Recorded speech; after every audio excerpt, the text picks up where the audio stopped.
broadcast is now starting. All attendees are in. Baik teman-teman, selamat sore semuanya. Jadi hari ini kita akan membahas satu topik, yaitu tentang menangkap pisau yang jatuh. Maksudnya apa? Mari kita simak bersama di dalam sesi sharing ini. Teman-teman boleh menanyakan apa saja ya.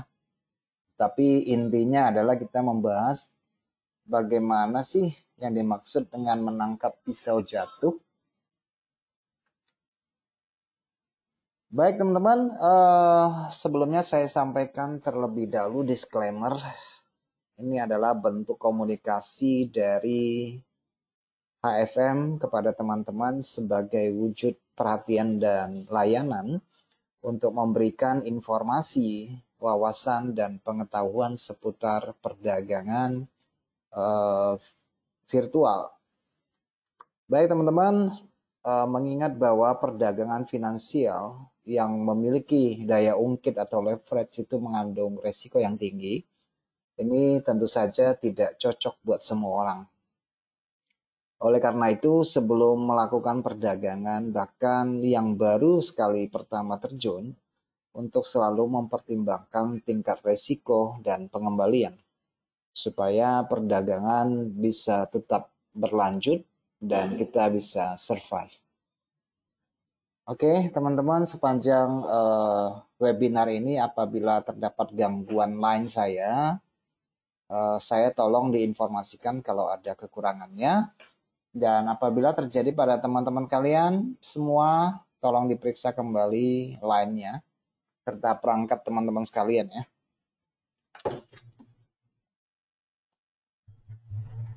Oke, kita langsung saja. Anda bersama saya Adi Pangestu, analis dari HFM, akan mencoba membantu Anda untuk memahami topik pada sore ini, kiranya membawa manfaat buat kita semuanya.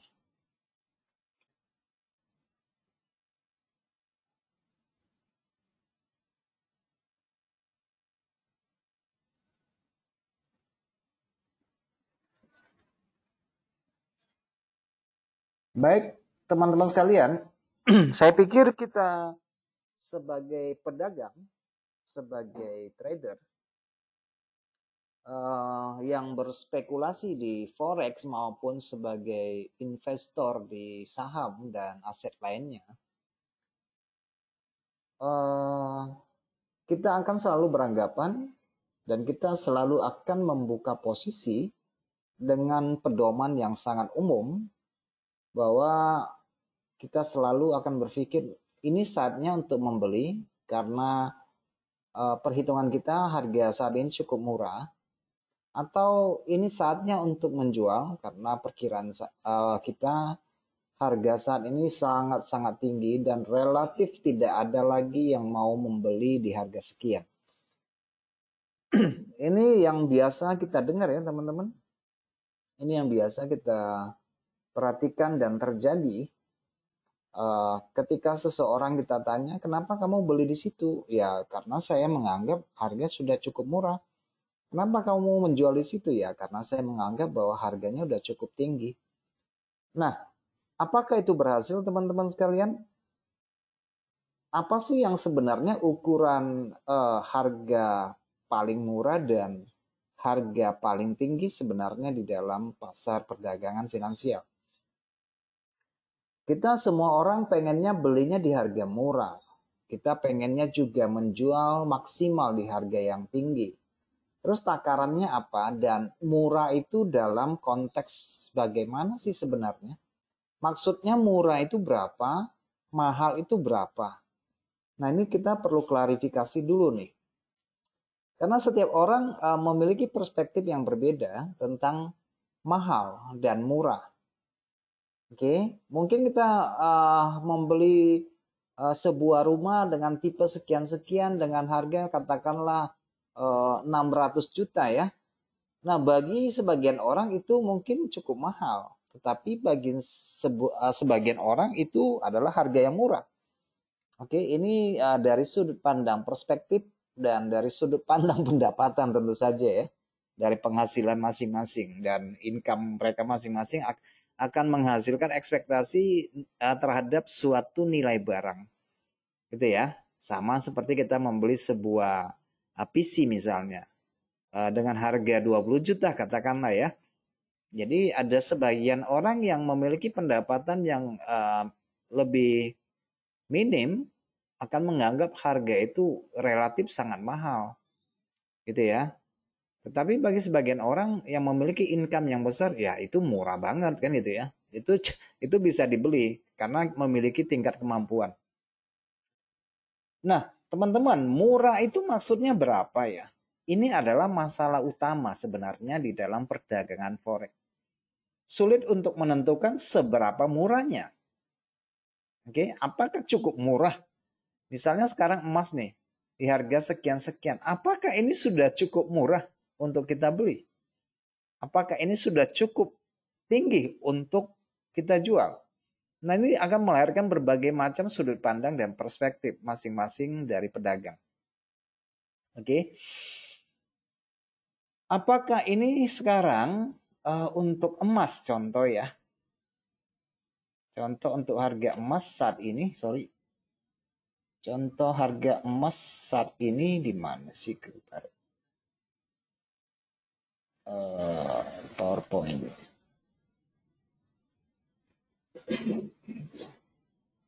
Oke ya. Nah, contohnya emas nih saat ini. Oke, emas nih harganya di 1916.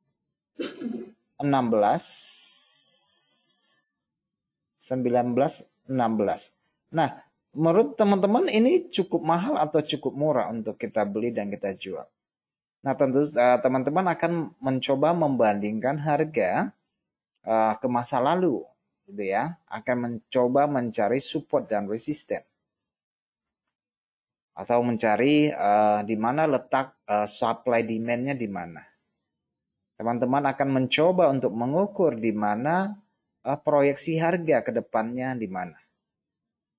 Akan berusaha mencari turning point-nya di mana kita harus melepas posisi dan di mana kita harus mulai memasuki pasar. Nah, itu adalah beberapa ketentuan yang biasanya akan teman-teman gunakan. Begitu ya. Oke, tetapi topik kita hari ini adalah menyangkut tentang menangkap pisau jatuh. Nah, teman-teman, barangkali teman-teman pernah melihat misalnya ada satu jenis mata uang. Saya memberikan contoh misalnya di sini.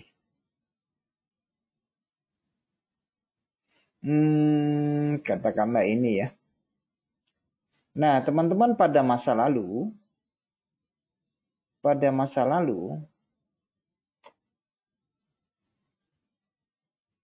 untuk pasangan mata uang Euro CHF misalnya, Euro CHF itu dipatok di harga 12. Saya ini beberapa ya puluhan tahun yang lalu ya. Waktu saya masih trading di area di sini.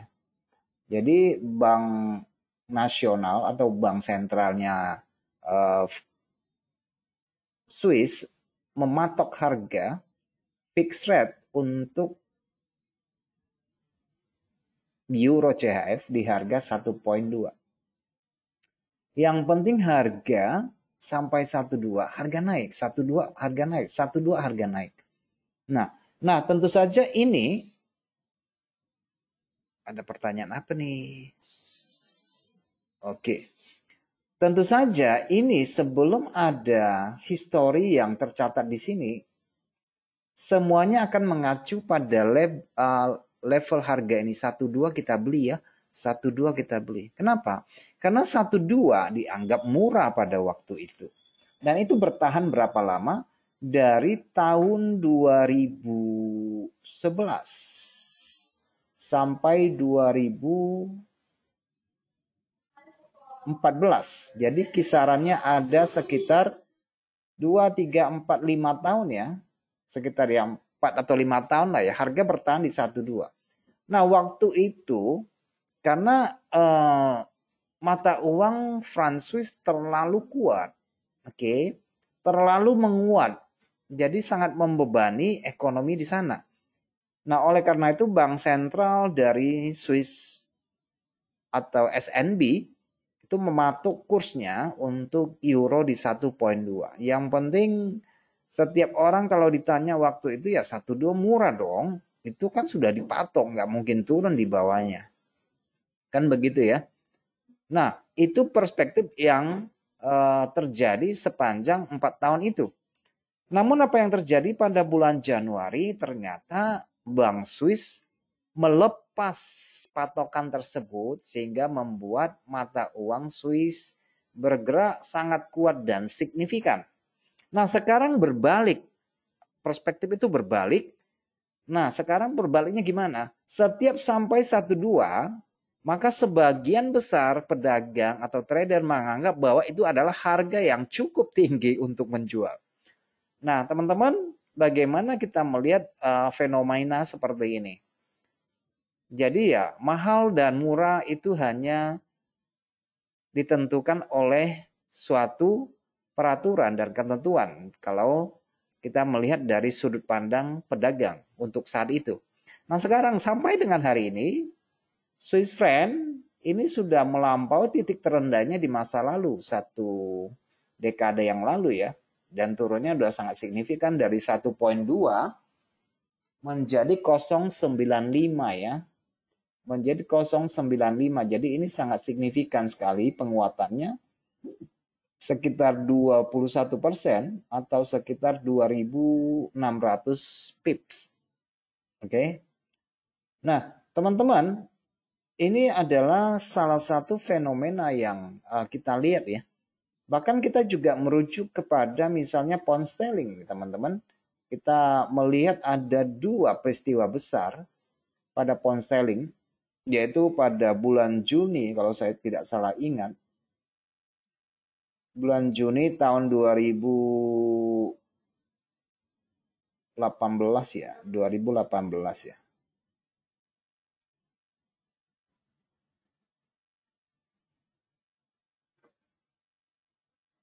Ini COVID ya. 2016. Oke, kalau saya nggak salah ingat. Nah, teman-teman ada 2 peristiwa yang sangat besar yang terjadi di Inggris ketika Theresa May, kalau saya nggak salah ingat juga ya, itu yaitu pos pertama ketika membuat rancangan untuk keluar dari zona Eropa. Itu adalah Brexit yang pertama. Kemudian di sini adalah Brexit yang kedua. Oke, Brexit yang kedua. Dan ya cuma itu 2 peristiwa besar. Ada peristiwa lainnya seperti referendum Skotlandian yang tidak jadi di sini. Jadi ada beberapa guncangan terhadap pound sterling dan yang mengguncang semua tentu saja ini adalah pandemi COVID-19. Oke, yang mengguncang ya. Ya di sini ya 2020 bulan Maret misalnya ya. Ya, ini COVID-19. Nah, teman-teman, kalau kita melihat pada grafik yang lebar, 2 peristiwa penting ini, oke. Nah, ketika harga sampai pada daerah support, sebagian orang menganggap bahwa harga itu cukup murah dan bahwa itu adalah support resisten tahunan. Bahkan beberapa dekade yang lalu. Oke. Nah, tetapi yang terjadi pada pasca itu banyak sekali orang yang mengalami kerugian karena mereka beranggapan harga cukup murah untuk membeli di sini. Nah, itu yang dimaksudkan dalam topik pada sore ini, yaitu menangkap pisau yang jatuh. Oke, karena kita beranggapan bahwa harga cukup murah pada area ini, sehingga kita mengambil satu keputusan untuk membeli. Dan hal ini juga terjadi di dalam perdagangan harian dari teman-teman sekalian. Meskipun saya membuka ini dalam history chart, oke. Meskipun kita masih membuka history chart di sini, tetapi di dalam keseharian kita melakukan trading, kita juga melakukan kesalahan yang sama dan berusaha untuk menangkap kepala ular di sini, berusaha untuk mendapatkan point entry di ujung. Sering saya katakan bahwa ini adalah apa namanya, tidak ada angka yang sempurna, bahwa tidak ada support resisten yang paling kuat sekalipun yang ada. Oke, karena kita melakukan perbandingan harga bahwa level tersebut meskipun ini adalah multi tahun itu juga bisa terjadi penembusan, terjadi penerobosan secara umum ya teman-teman. Dan kalau kita lihat kepada, saya sudah tidak cukup historinya ya. Oke. Memang 1 kali 2 kali support resisten itu bisa berlaku, tetapi memang kenyataannya bahwa dunia yang kita diami ini penuh dengan event-event yang tidak pernah kita bayangkan ya. Perubahan tatanan dunia, perubahan tatanan geopolitik, geososial, geoekonomi, semuanya memberikan pengaruh yang sangat besar bagi fluktuasi mata uang. Nah, teman-teman, dalam kegiatan perdagangan harian kita misalnya ya, kita suka membuat beberapa perbandingan harga seperti ini. Kita akan berusaha untuk menangkap harga yang jatuh. Itu sebabnya saya memberikan tema perbincangan kita pada sore ini yaitu mengenai menangkap pisau jatuh. Kita suka PO, pending order, pada area support seperti ini. Oke, karena menurut kita harga akan respect sampai pada zona support ini. Oke, selanjutnya kita akan membuat support lainnya kalau seandainya itu jebol, kan gitu ya. Seandainya ini jebol, pasti harga akan mantul di sini. Nah, itu kan asumsi kita ya. Asumsi kita. Dan tentu saja asumsi kita memiliki alasan dong. Karena bahwa mata uang itu memiliki range perdagangan harian. Katakanlah ini pound sterling sudah turun ketika sampai di sini 79 pip ya, 79 pip kalau kita beli di saat ini berarti rata-rata pergerakan pound sterling itu 100 sampai 150 pip loh per hari misalnya. Berarti kalau jebol ini saya akan beli ulang di sini di 146 pip yaitu di support lainnya. Oke. Dengan persepsi seperti ini 1, 2, 3 kali mungkin benar. Oke. Mungkin dalam 10 kali perdagangan ini sangat memberikan nilai yang positif. Karena ini perdagangan yang berhasil, kemudian kita berargumen. Ini ternyata meskipun saya floating harganya pulang lagi kok di sini. Oke, dan malah saya untung. Bahkan ada yang menahan posisinya berminggu-minggu, berbulan-bulan dalam kondisi floating minus. Ketika harga pulang, dia akan mengikuti cara trading yang serupa di lain waktu dengan karakter yang sama persis seperti ini. Sehingga untuk menghindari kondisi seperti ini, ada breakout dengan takaran menurut hitungan kita ini adalah saatnya harga berbalik. Sekali lagi teman-teman, sebaiknya ya, ini ingat, sebaiknya ini hanya sebuah saran. Sebaiknya menunggu terlebih dahulu closingan harganya jatuhnya di mana. Jangan langsung PO. Oke. Kenapa? Karena harga penutupan itu adalah raja. Harga penutupan menurut teori Dawes itu memberikan satu kesimpulan siapa yang menguasai pasar pada waktu itu. Oleh karena itu minimal kita harus tunggu. Kalau kita sebagai intraday trader sebaiknya menunggu closingan harganya, stopnya di mana. Jangan harga belum tutup, bahkan 1 jam belum tutup kita sudah melakukan buy. Itu saran pertama. Sedangkan saran yang kedua, ada baiknya menunggu momentum turun ini hingga selesai.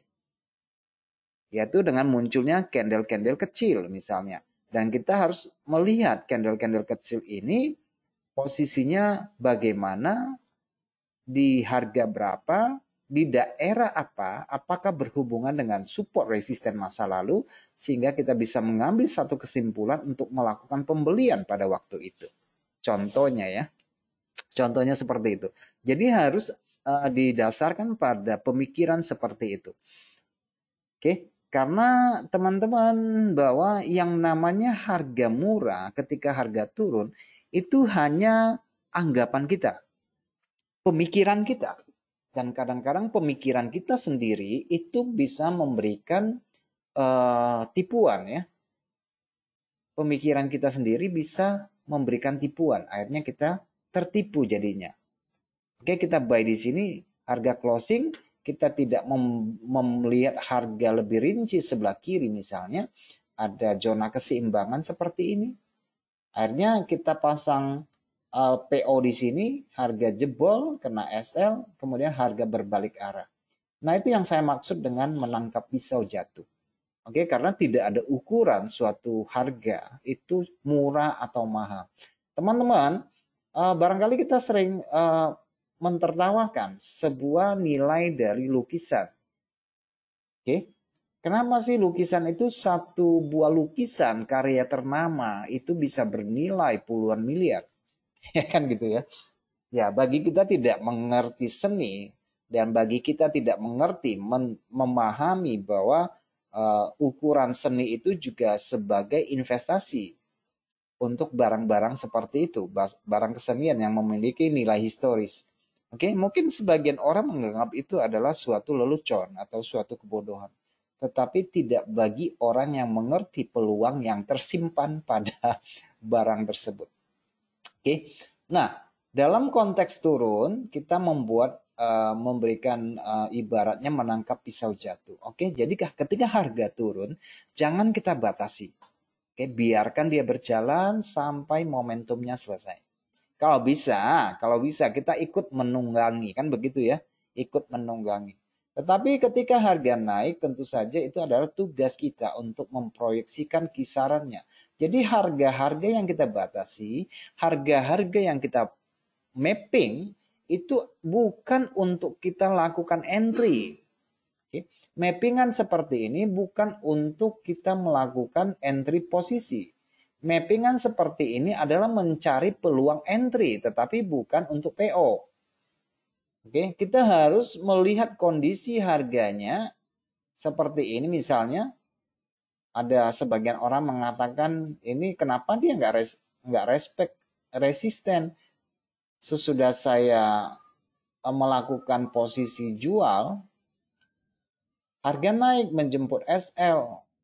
Nah, ini SL retail ya, biasa di atas resisten kan. Kemudian harga turun, sesudah harga turun, harga naik kembali. Berarti posisi ibaratnya posisi sell saya sebenarnya tidak salah, tetapi sudah jemput SL duluan. Nah, teman-teman, di dalam dunia perdagangan ada istilah yang sering kita kenal dengan istilah manipulatif. Iya, pasar itu penuh dengan jebakan, pasar itu penuh dengan daya tipu. Oke? Oleh karena itu kita harus melihat beberapa ukuran yang lain selain hanya satu level misalnya sini. Kita harus melihat lebih jauh di mana sih ada keseimbangan harga. Karena pasar bisa bergerak dan tidak bergerak itu semata-mata karena negosiasi. Semata-mata karena ada zona keseimbangan yang harus kita perhatikan. Selain itu, yang perlu kita perhatikan adalah bahwa kita tidak boleh melawan tren sebagai pemain retail. Dan tren itu akan terlihat jelas, akan memberikan indikasi di awal ketika harga sudah membreak out. Ketika harga sudah membreak out suatu batasan harga, itu adalah indikasi yang kita pegang. Entah ini harga tingginya ini sebagai harga tinggi harian, mingguan, atau bulanan. Yang penting kalau dia sudah break out, itu menandakan bahwa telah terjadi pergeseran minat. Oke, jadi kedepannya kita sudah bisa berasumsi teman-teman bahwa keputusan yang kita ambil itu adalah didasarkan pada asumsi teknis. Oke, dengan penembusan seperti ini, rejection ke atas seperti ini menandakan bahwa buyer sudah memenangkan pertandingan di sini dan penurunan ini adalah bagian daripada likuidasi posisi mereka. Sehingga ketika terjadi penurunan, kita akan mencari spot untuk masuk pasar. Oke, mencari spot untuk masuk pasar, lakukan lagi hal yang sama, pemappingan dan memperhatikan bentuk dari candle, apakah menunjukkan peningkatan momentum turun atau malah sebaliknya ketika mendekati zona-zona yang dikatakan sebagai zona equilibrium dengan hadirnya narrow candle akan menghadirkan candle-candle kecil seperti ini. Nah, candle-candle kecil seperti ini bukan sebagai alasan juga yang memicu kita untuk masuk pasar, tetapi sebagai pedagang retail yang memiliki dana yang terbatas, kita harus merujuk kepada siapa yang memimpin pasar setelah serangkaian dari momentum pasar yang hilang di sini. Oke, siapa yang memimpin pada zona ini? Yaitu dengan keluarnya sebuah candle yang lebih dominan itu sebagai petanda awal. Oke, jadi selepas ini sudah retracement, selepas ini maka kita sudah secara teknis asumsi kita adalah harga akan kembali melanjutkan momentum rally-nya. Oke, jadi kita tidak menangkap pisau yang jatuh atau menangkap pisau yang terbang. Kira-kira demikian ya. Oke, baik teman-teman, ini adalah penjelasan yang saya bisa berikan kepada teman-teman sekalian dan saat ini bagi saya adalah untuk menjawab pertanyaan kalian.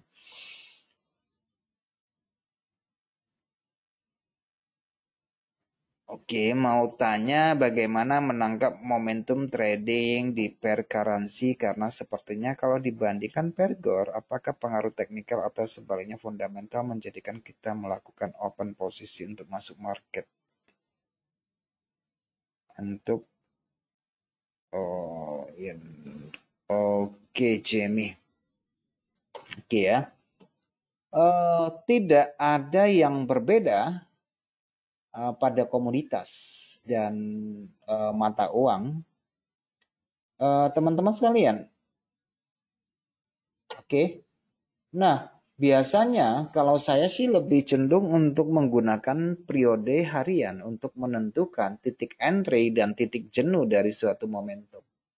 Nah, teman-teman, banyak sekali pola reversal yang dihadirkan dalam bentuk visual candle berupa pattern, berupa apa ya, pola dan bentuk harga tergantung dari teman-teman apakah sebagai medium term trader atau long term trader. Biasanya mereka akan menggunakan pattern. Tetapi sebagai intraday trade kita cenderung akan menggunakan pola candle. Baik teman-teman, bahwa pola candle dan pola pattern itu adalah dua hal yang sama tetapi dalam durasi waktu yang berbeda. Itu yang harus kita pahami. Nah, soal pemappingan kita harus minimal mencocokkan terlebih dahulu karakter kita. Mencocokkan terlebih dahulu time frame yang kita gunakan. Nah, saya hanya memberikan contoh dasar bagi teman-teman dan saya berharap bahwa teman-teman bisa mengembangkan nantinya ya, bisa mengembangkan nantinya. Nah, tidak ada salahnya sebelum melakukan perdagangan di setiap awal bulan, di setiap awal minggu, di setiap awal hari melakukan pemetaan, memberikan beberapa range atau ruang harga untuk bergerak. Oke, jadi kita minimal mengetahui kira-kira kisaran harganya untuk mencari turning point-nya ada atau enggak ada.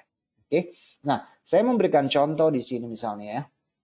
Nah, teman-teman anggap saja kalian bahwa pergerakan bulan Agustus ini belum pernah terjadi dan kita di awal bulan Agustus. Apa yang harus kita lakukan memasuki bulan Agustus? Yaitu melakukan pemappingan, melakukan perbandingan harga dari histori minimal bulan yang lalu. Kan begitu ya. Yaitu teman-teman tentu saja harus membuat harga tinggi dan harga rendah bulan Juli misalnya. Oke, closingnya di mana. Nah, sesudah membuat high low-nya, teman-teman, tentu saja sepanjang bulan yang lalu ada yang namanya minor high dan lower high, gitu ya. Minor high contohnya di sini ini bisa sebagai harga tinggi mingguan barangkali atau harga tinggi harian ya gitu ya. Nah, di sini adalah lower high, sementara di sini adalah lower low. Oke, teman-teman sudah melihat di sini harga high, low. Nah, ini ceritanya bulan Agustus belum ada kejadian, belum terjadi di sini. Oke, nah ini secara bulanan ya, secara bulanan kita menggunakan chart harian ya. Jadi ini adalah high low bulan Juli. Oke, ini adalah high low bulan Juli.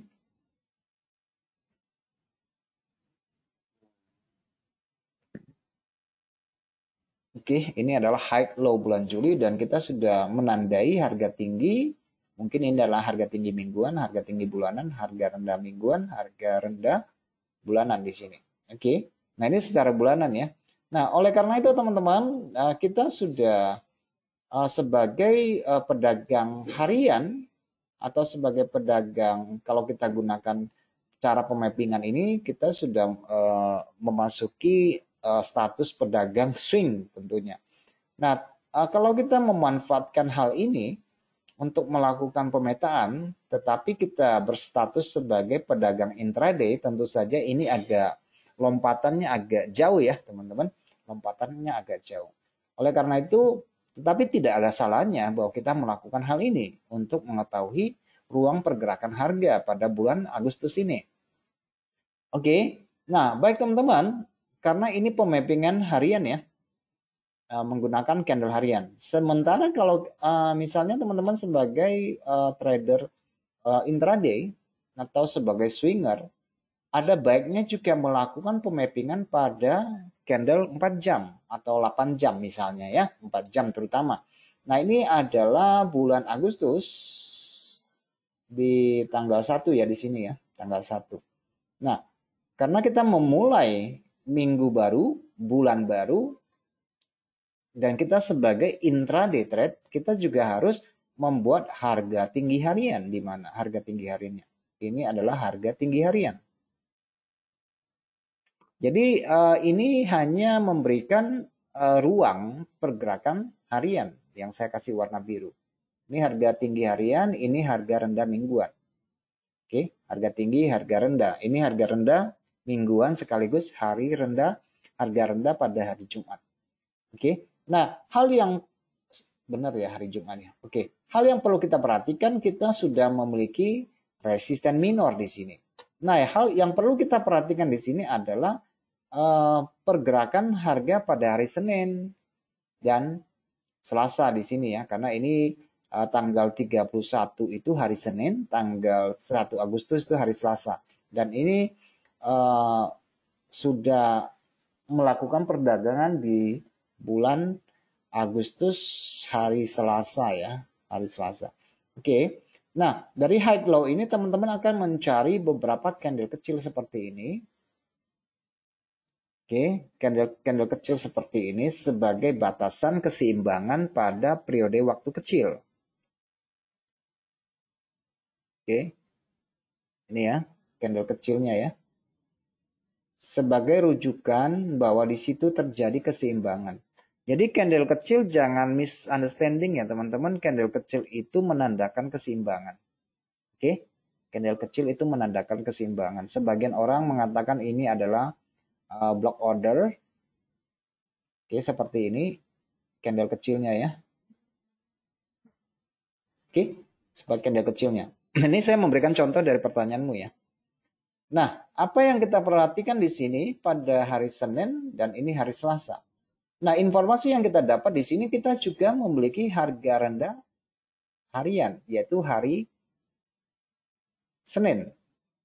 Ada 6 candle 4 jam ya. Ini adalah high hari Jumat, ini adalah low hari Senin. Oke, dan kita akan melakukan perdagangan pada hari Selasa. Oke.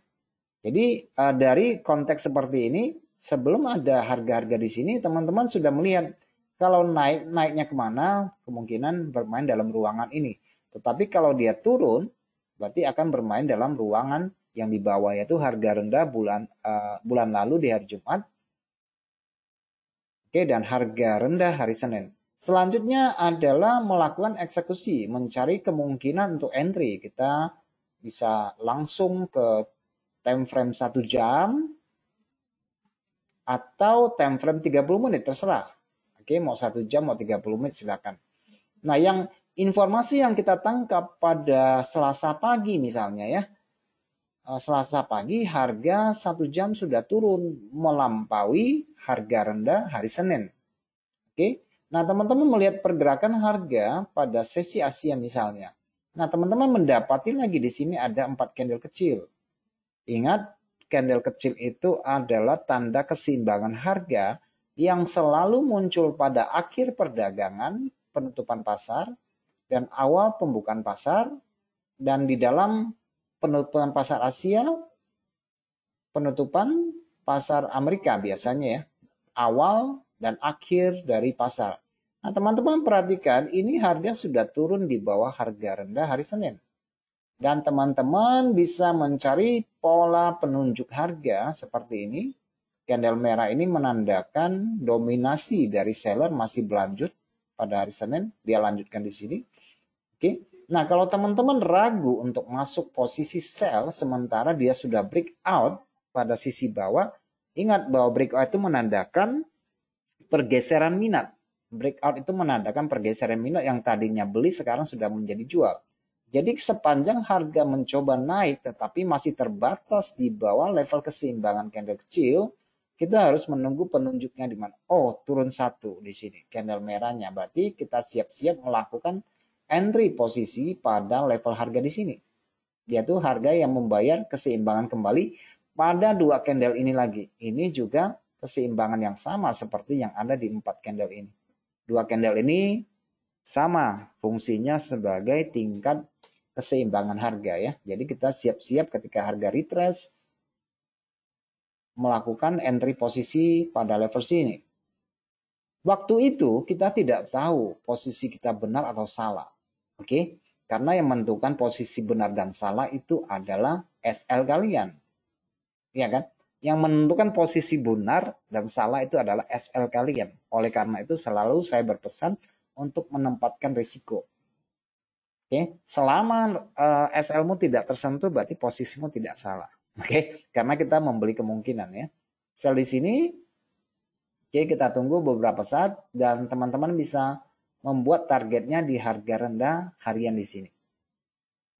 Oke. Nah, informasi yang kedua, ternyata harga yang bergerak pada hari Senin itu juga break low harga pekan yang lalu karena harga rendah hari Jumat juga sebagai harga rendah mingguan di sini. Dia breakout. Nah, teman-teman ingat breakout itu adalah indikasi. Oke, di atas sudah break low pada hari Senin. Sekarang yang pergerakan hari Selasa break low juga hari Jumat atau harga rendah pekan yang lalu.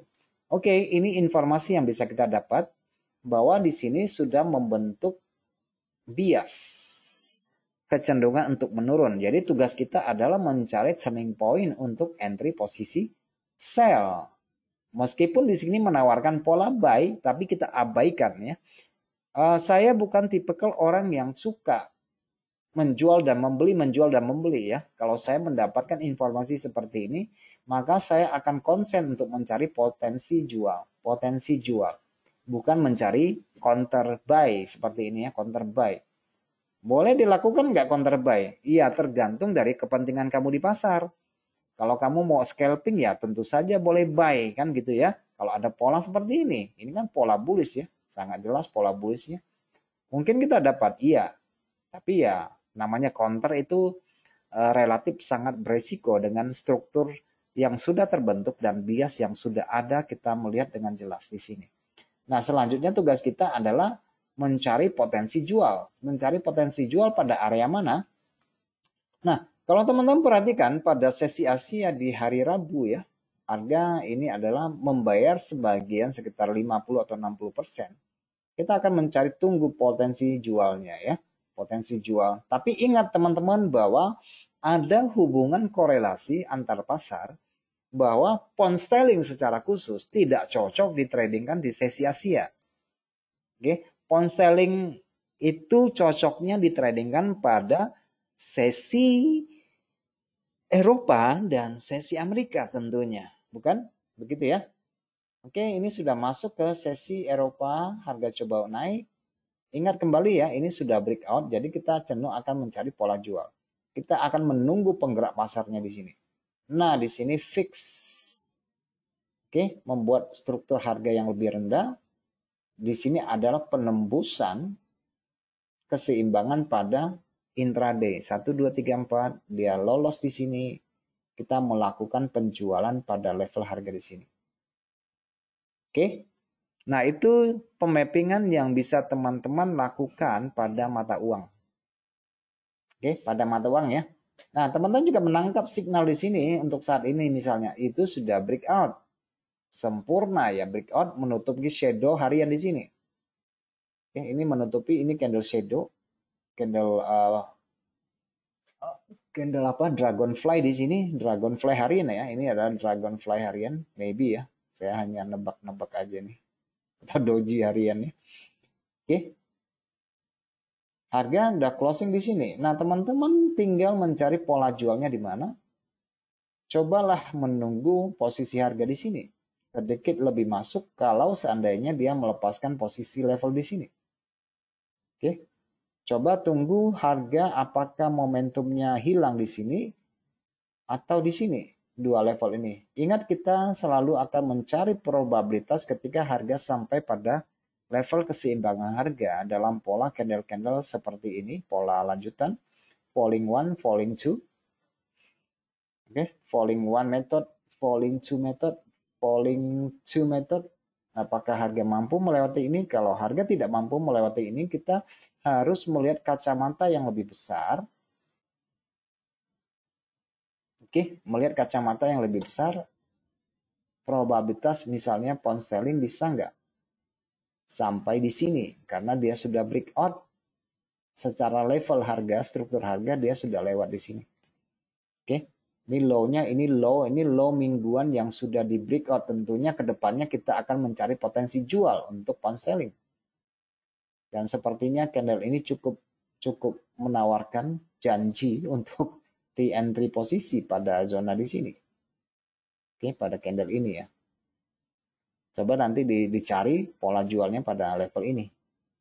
Kalau kita tahu mau mencari pola jual, kenapa nggak kita beli? Nah, itu kembali lagi kepada trading plan kalian, konteks dan status kalian sebagai trader apa gitu ya.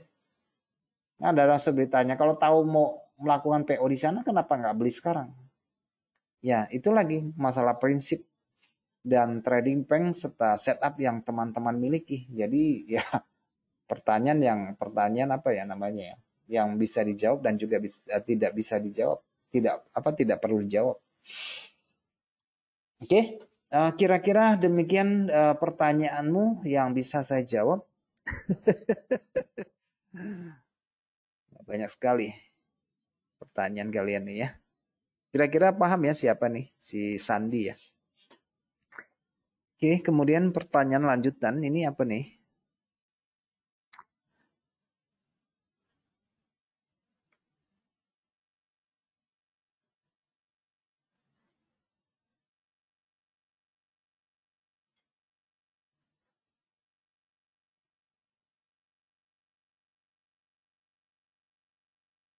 Apa nih?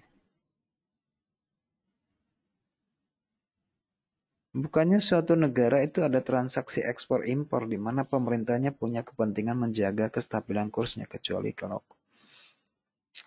ya, tidak semua negara memiliki hubungan ekspor dan impor. Tidak semua negara memiliki mitra dagang yang multi negara gitu ya. Tidak semua. Memang ada ekspor dan impor. Tetapi kapasitas ekspor dan impornya kita harus tahu trade balance-nya. Impornya apakah mengalami surplus atau defisit, impornya mengetahui surplus atau defisit. Oke. Nah, tentu saja yang namanya neraca perdagangan akan menentukan juga pertumbuhan ekonomi dari suatu negara. Dan disinilah mungkin peran dari bank sentral untuk mengontrol devisa negara saat deflasi maupun saat inflasi maupun saat stagflasi atau superinflasi misalnya. Memang itu sudah menjadi tugas dari bank sentral untuk menjaga nilai tukarnya tetap stabil. Nah, tetapi di dalam kegagalan mengelola suatu pemerintahan, kegagalan dalam mengurus kebijakan moneter itu bisa menjadi bencana bagi suatu negara. Oke, misalnya Zimbabwe misalnya ya. Contohnya atau dari apa tuh namanya yang baru-baru ini yang shutdown itu ya di Asia Tengah misalnya ya. Pada saat news, lawan dari menangkap pisau jatuh adalah FOMO. Ini bertolak belakang tapi buat saya rugi. FOMO, fear of missing out, itu terjadi biasanya karena tidak ada perencanaan terlebih dahulu. Oke, ketika harga turun dan naik, sudah sering saya katakan kepada teman-teman, kenapa sih banyak orang yang masih bertanya-tanya sampai dengan hari ini harus menunggu berita? Saya trading harus menunggu berita. Setiap hari jam berapa ada berita, jam berapa ada berita. Nah, teman-teman, biasanya sumber informasi itu sudah diserap ke dalam pasar ya. Dan reaksi itu ketika berita keluar itu hanya reaksi sesaat, temporel, dan itu biasanya adalah candle-candle likuidasi. Nah, tetapi apabila berita itu keluar ketika harga sudah berada pada tingkat level harga support dan resisten atau supply dan demand, atau keluarnya di zona-zona golden level, itu bisa memicu tren. Jadi candle likuidasi itu bisa memicu tren kalau keluarnya pada level-level krusial, pada level-level support struktural atau resisten struktural, itu bisa memicu tren dan bisa memicu reversal. Oke. Jadi kalau ada berita semestinya jangan ditakuti. Oke, jangan ditakuti.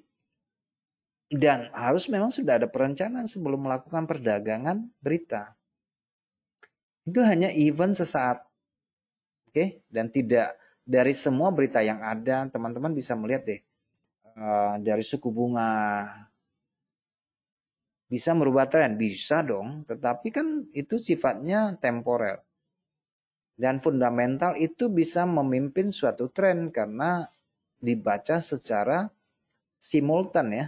Dibaca secara keseluruhan, baru itu fundamental. Jadi perdagangan berita itu biasanya harus lihat kondisi harga pada waktu itu.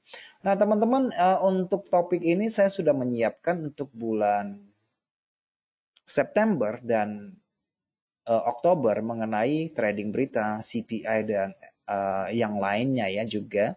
Dan nanti akan saya bahas lebih jelas nanti di situ. Tetapi kali ini kita bukan di topik itu ya.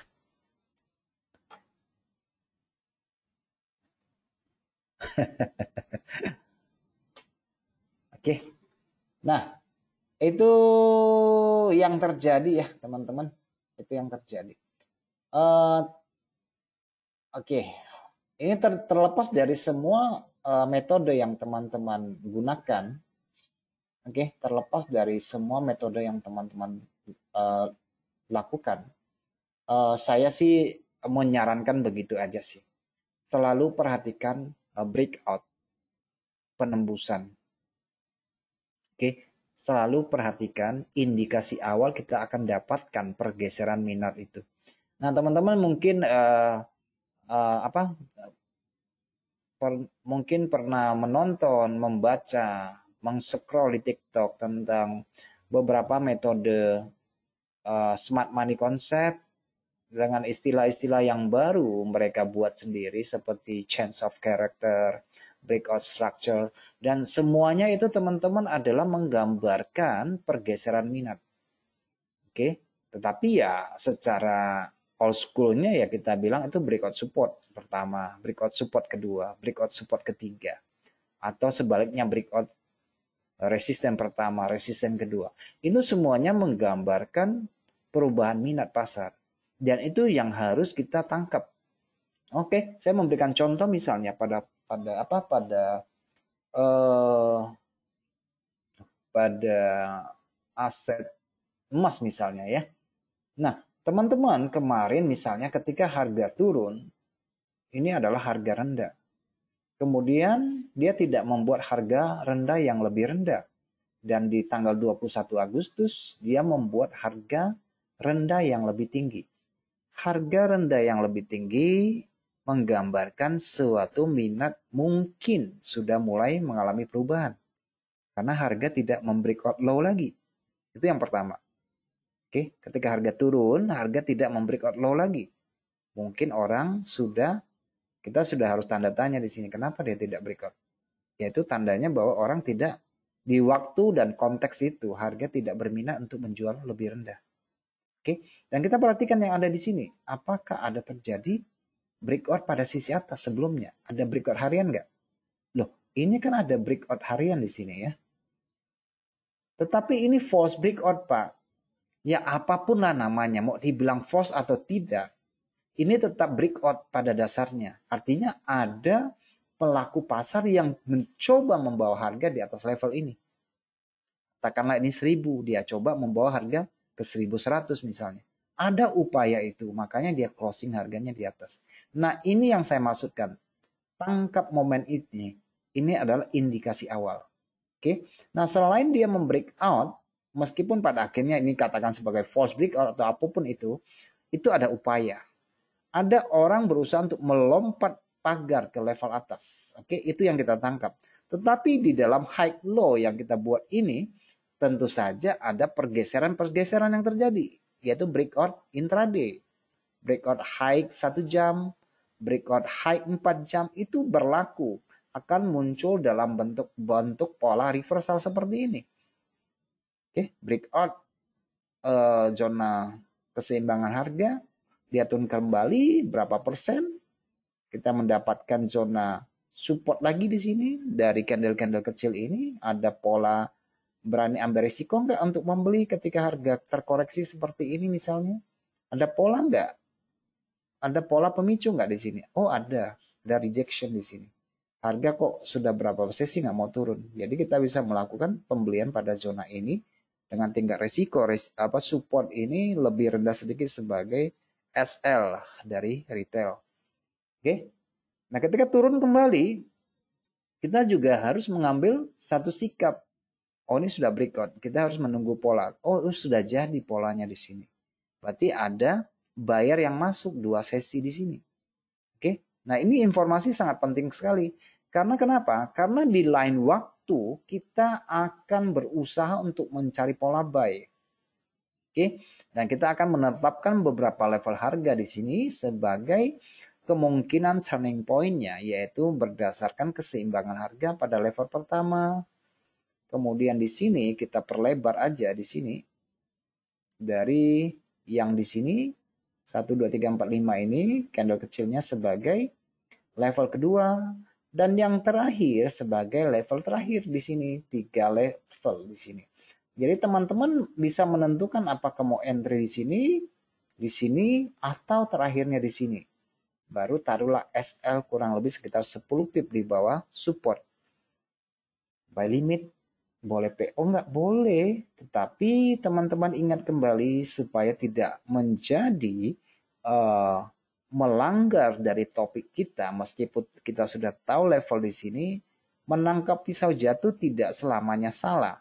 Kalau kita memiliki beberapa takaran di sini untuk perdagangan intraday. 1, 2, waktu harga di sini tidak banyak orang berani untuk membeli. Oke, malahan mereka menjual dengan harapan harga bisa turun ke sini. Betul? Oke, nah terlepas daripada pandangan teman-teman sekalian, berani nggak membeli ketika merah-merah seperti ini? Berani nggak membeli? Oke, nah ini tentu saja didasarkan lebih banyak pengalaman di masa lalu yang akan menentukan kita berani nggak menangkap pisau jatuh yang di sini untuk 1 jam. Oke, tapi kalau kita paham beberapa indikasi yang kita gunakan sesuai dengan setup kita, bahwa indikasi pertama sudah ada, sudah breakout, ini sebagai retracement, kesempatan untuk masuk pasar ada di sini. Kita sudah membuat beberapa level di sini, 3 kemungkinan reversal dari retracement ini. Ya teman-teman bisa ngeceknya lah di time frame yang lebih kecil, tadi 15 menit seperti ini misalnya. Nggak berani masuk, ada candle turun, candle naik, candle turun, candle naik, candle naik. Nah ini pola reversalnya di sini. Oke, kalau teman-teman mau menunggu pola sampai jadi, menunggu harga sampai membentuk pola dan konfirmasi, maka lebih tepat masuknya di sini. Oke, tapi kalau teman-teman memiliki jam terbang yang lebih tinggi dan siap menunggu resiko, siap menanggung resiko yang sudah disediakan, teman-teman bisa beli di sini. Oke, apapun pilihanmu, itulah pasar. Baik teman-teman, sampai jumpa kembali di 2 pekan mendatang, karena pekan depan saya tidak ada webinar. Saya ini terlalu capek juga ya, 1 minggu harus webinar 2 kali. Terlalu padat, jadi saya mengambil kesempatan 1 bulan webinarnya 8 kali. Oke, tiap bulan tuh 8 kali, dan ini adalah webinar ke 8 untuk bulan Agustus. Jadi minggu besok adalah minggu kelima ya. Jadi saya tidak ada webinar. Kita akan berjumpa di bulan September tanggal 3. Oke teman-teman, terima kasih ya buat atensinya hari ini. Kita cukup sampai di sini hari ini. Dan kita akan berjumpa untuk pekan depan. Oke, selamat sore semuanya. Bye-bye.